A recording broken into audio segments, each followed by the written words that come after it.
I'm Nicholas Hall, Curator Emeritus Royal Armouries, and I'm here at Fort Nelson with a splendid but mysterious gun for up in arms.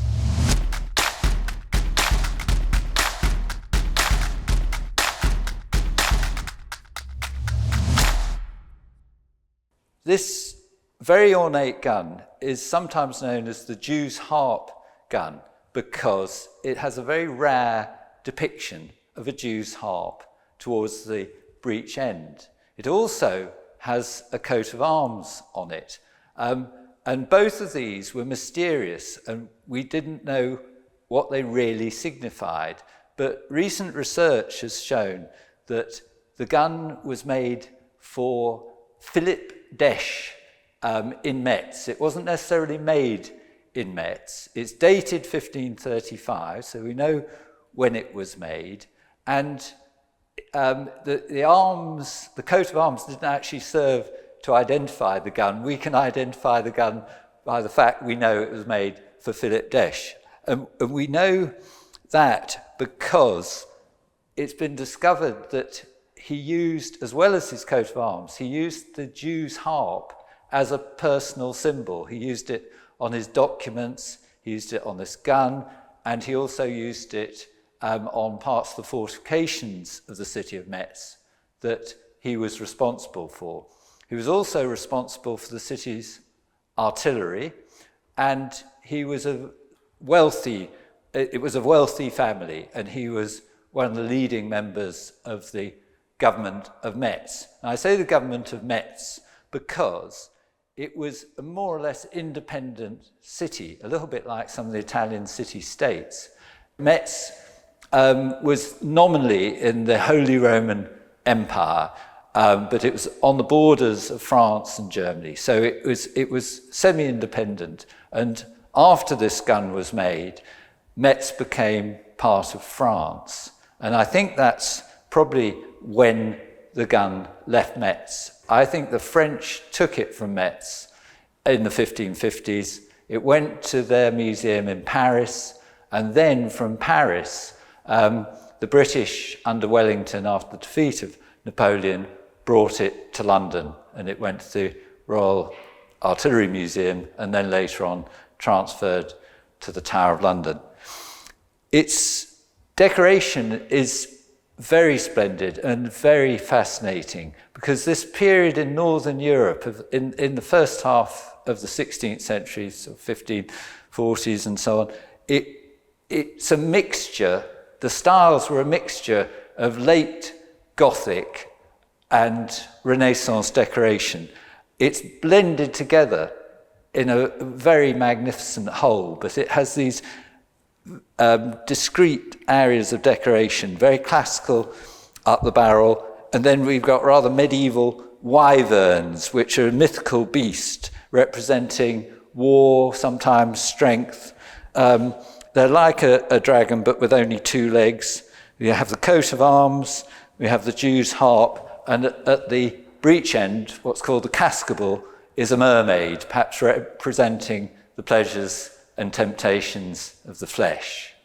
Philip Desch, who ordered this gun, was responsible for the armament of the city, for the artillery defensive walls. But clearly, with this amount of decoration, this gun wasn't going to be mounted on the city walls. And so it must have been made for show purposes, and as a member of a wealthy family, I believe strongly that the gun would have been shown, there was probably a power to it, in the Great Hall or somewhere in his magnificent house. It doesn't exist anymore, but it was a point of honour with the wealthy in Metz to have very splendid houses or almost palaces. So it would look fantastic in a late medieval palace in Metz. But it's still a gun. It's a cast bronze tube. It's about 30 millimeter caliber, and it would fire obviously a relatively small projectile. Cast iron one would weigh about 120 grams, but it could probably have fired a lead projectile, which would be about 3 times heavier. But with this long barrel and the improvements in gunpowder in the 16th century, it would probably range quite a long way. I mean, several hundred meters. And if it was required, there'd be no problem in taking it onto the city walls and using it almost as a large sharpshooting gun. It would be pretty accurate. I'd like to look a little more closely at the coat of arms and the Jew's harp. It was the Jew's harp that enabled us to associate the gun with Philip Desh.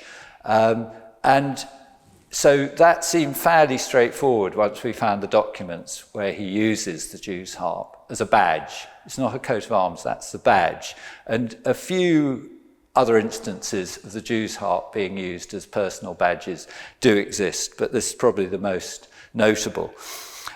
So we think it's Philip Desh because of the Jew's harp, but it has this coat of arms on, and that needed to be checked as well. And many years ago, I tried to work out the coat of arms, but coats of arms are coloured, and you can't do that on a gun. You can show dark and light, but you can't show colour unless it's painted on.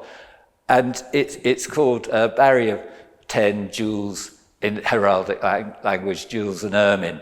And essentially, that means it's got stripes across it, and they would be painted red and white. In fact, ermine has little tails on it.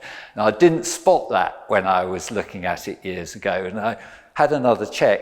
And if you, with the eye of faith, you can see that the ermine stripes are actually ermine. Essentially, ermine is white, but it has little tiny black tails of the ermine animal. And if you look really closely, I'm sure those little tails are there. And so that is definitely the arms of Philip Desh. So the point is proven. It was commissioned by him and for him, but although there's a name on it, on the gun, as well as the date, 1535, the name Maestre Denis is unrecorded, so we've no idea who he was, but I suspect he may well have been the artist, not necessarily the gun founder. And so far as I can find out, there doesn't seem to have been a gun founding industry in Metz, but it's not too far from the Low Countries, and guns were exported widely all over Europe from the foundries of Malines in the Low Countries. And so if I was asked, I'd say it was probably cast in Malines or one of the neighbouring gun foundries who could certainly do this kind of work. They were amongst the most famous and skilled in Europe. I love this gun because its proportions are elegant.